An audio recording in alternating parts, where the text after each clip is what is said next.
अस्सलाम वालेकुम and welcome to Thursday updates. Thursday updates में यूजुअली टेक्निकल ऑब्जर्वेशन हम मार्केट की और स्टॉक्स की करते हैं।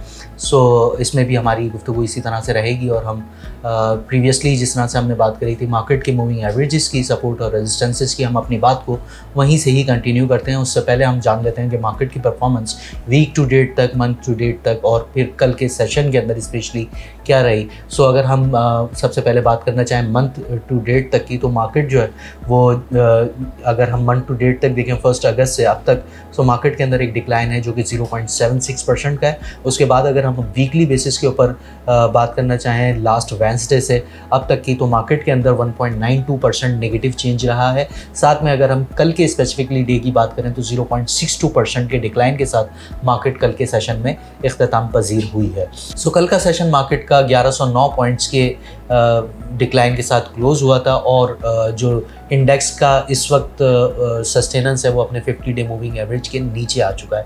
अगर हम प्रीवियस वीडियोस के अंदर देखें तो हमने ये बात करी थी कि मार्केट के पास एक इनिशियल हर्डल जो है वो 1,79,000 के रीजन में, जिसकी क्लियरेंस के ऊपर मार्केट जो है 1,83,000 के रीजन को अप्रोच कर सकती है। बिल्कुल उसी तरह से मार्केट ने जो है वो पैटर्न को ऑब्जर्व किया और मार्केट ने उसी तरह का बिहेवियर शो किया।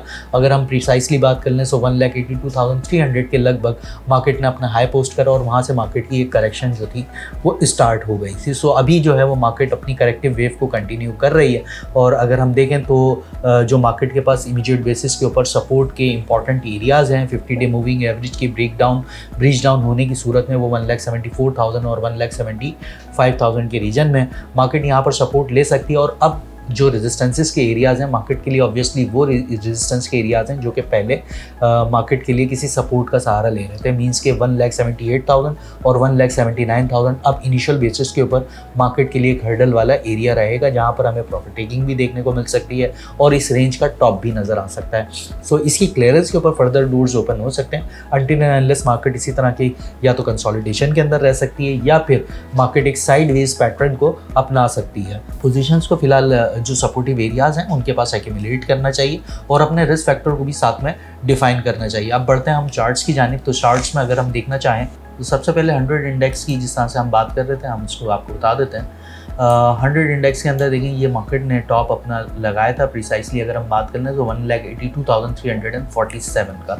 उसके बाद मार्केट के अंदर ये कंटिन्यूस बेसिस के ऊपर लोअर लोज बन रहे हैं और मार्केट जो है वो अपने सपोर्टिव एरियाज़ की तरफ बढ़ती हुई नज़र आ रही है। हम बात कर रहे थे 1,74,000 और 1,75,000 की रीजन की। सो ये वाला एरिया जो कि ब्लू लाइन से हाईलाइटेड है ये एरिया मार्केट के लिए सपोर्ट का रीजन है। यहाँ से मार्केट के अंदर हम एक बाउंस एक्सपेक्ट कर सकते हैं कि मार्केट यहाँ से एक बाउंस देकर दोबारा से 1,79,000 की जानिब अप्रोच कर सकती है और उसकी क्लियरेंस के ऊपर 1,82,000 की जानिब जो है मार्केट का अगला एरिया हो सकता है। इसके नीचे रिस्क जो है वो बनता हुआ हमें नज़र आता है 1,75,000 के नीचे। 1,75,000 अगर ब्रीच डाउन होता है सो सूरत में 1,70,000 जो है वो अगले इंडेक्स के लिए सपोर्टिव एरिया के तौर पर एक्ट कर सकता है। अब बढ़ते हैं अपने 3 स्क्रिप्ट्स की जानिब जो कि हमें लगता है कि बेहतर परफॉर्मेंस दे सकते हैं डिस्पाइट इसके कि मार्केट जो है वो फिलहाल प्रेशर के अंदर है, बट हमने इनके अंदर प्रीवियसली ब्रेकआउट भी देखे हैं और इनकी सस्टेनेंस भी हमें नज़र आ रही है। तो सबसे पहले है पाकिस्तान स्टेट ऑयल।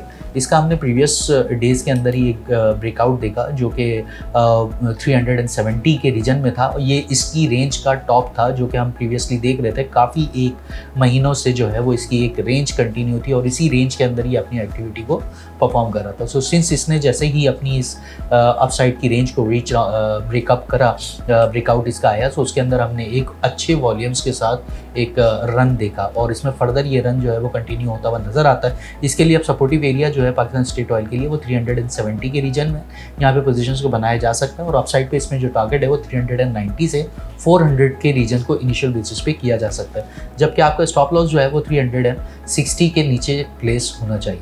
दूसरे स्क्रिप्ट की जानिब बढ़ते हैं जो कि पाकिस्तान पेट्रोलियम। पाकिस्तान पेट्रोलियम के अंदर भी हम एक राइजिंग ट्रेंड देख रहे हैं जिसके अंदर हायर हाइज पोस्ट हो रहे हैं। इसके अंदर जो सपोर्टिव रीजन है वो 230 का होगा, जबकि अपसाइड पर इसकी जो रेजिस्टेंस वाली एरिया है वो 242 से 245 के रीजन में लाई करती है। चार्ट स्ट्रक्चर वाइज बेहतर नज़र आ रहा है, रिबाउंड नज़र आ रहा है इसके अंदर और अप्रोच करता हुआ नज़र आता है कि आगे अपनी मूव को अपसाइड पर कंटिन्यू कर सकता है। थर्ड स्क्रिप्ट जो है वो हमारे इंजीनियरिंग सेक्टर से है, जो कि है आयशा स्टील। आयशा स्टील में अकॉर्डिंग टू पैटर्न्स एक inverted head and shoulder form होता हुआ नज़र आ रहा है, जिसका जो है वो क्लियर राइट शोल्डर का ब्रेकआउट जो है वो भी नज़र आया है हमें, जो कि 14.82 के पास से था, जिसमें चांसेस ये हाईलाइट हो जाते हैं कि ये जो है वो अपनी जो inverse head and shoulder pattern है, इस पैटर्न को फॉलो करते हुए आगे की जानिब फर्दर इंप्रूव कर सकता है, जिसमें इनिशियल बेसिस के ऊपर 18 का टारगेट नज़र आता है और इसकी क्लियरेंस के ऊपर 20.50 तक जो है वो आयशा स्टील अप्रोच कर सकता है। सो इसके अंदर जो आपको पोजीशंस बनानी चाहिए वो 14 और 14.50 के रीजन में बनानी चाहिए, जबकि आपका स्टॉप लॉस जो है वो 13.80 के नीचे प्लेस होना चाहिए। अपसाइड पे इसमें टारगेट जो है वो आप 16, 18 और 20 के रीजन को कर सकते हैं। इसी तरह की वीडियोस देखने के लिए आपसे गुजारिश है आप हमारे सोशल मीडिया हैंडल्स को लाइक और सब्सक्राइब कर सकते हैं। शुक्रिया।